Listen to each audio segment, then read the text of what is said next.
නැවත භාණ්ඩ මිල වැඩි කරන්න විශාල වැඩ කොටසක් කරන්න උත්සාහ කරන ආණ්ඩුව ටැක්ස් වැඩි කරලා.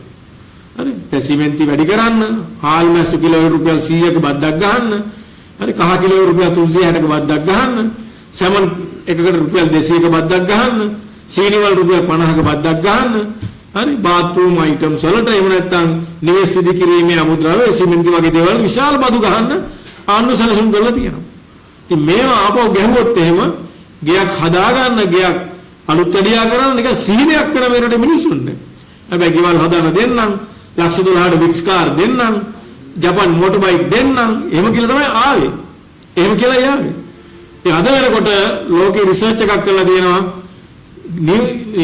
ජීවත් වෙන්න අමාරු, ජීවත් වෙන්න නොහැකි, ඒ වගේම නිවසක් සාදාගත නොහැකි දර්ශක අතුරින් අමාරුම රට මේ ශ්‍රී ලංකාව බවට පත් කරලා තියෙනවා.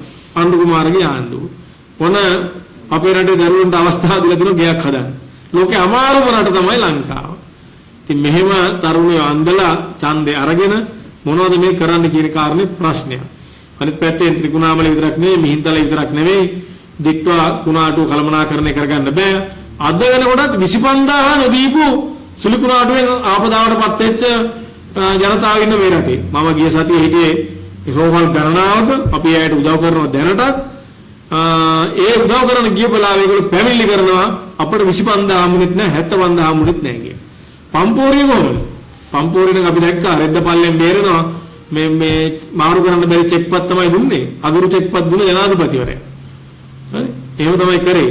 ඒක නිසා මේ සුළු කුණාටුවත් කළමනාකරණය කරන්න බෑ. 75000ක් දෙනවා 25000ක් දෙනවා. මේ මොකද්ද? තකරමක් ගියත් ලක්ෂ 10ක් දෙනවා. ලක්ෂ 50 ලක්ෂ 100 ලොකු පැකේජ් එකක් දුන්නා. අර ඒ ගුටි කන එක කළමනාකරණය කරා ඒ වෙලාවේ. අපි දැක්කනේ මාලිමාවේ ප්‍රාදේශීය මන්ත්‍රීවරුන්ට ගුටි පෙළ දෙන්න මිනිස්සු බැනලා එලවන්න ලෑස්ති වෙලා හිටියේ. ඒක කළමනාකරණය කරගත්ත ලොකු ගාණක් දාන. මිනිස්සුන්ට සීනියක් දුන්නා. නැවත වතාවක් චන්ද්‍ර කලින් දුන්නා වගේ. ඒ සීනේ ටිකක් හිටියා. දැන් හැබැයි ජනතාවට තේරලා තියෙනවා 10ක් නැහැ, ලක්ෂ 50ක් නැහැ, 100ක් නැහැ, 25000ක් සමහර අයට නැහැ කියලා. ඒ නිසා මේ ආණ්ඩුවකට රටක් කළමනාකරණය කරගන්න බෑ.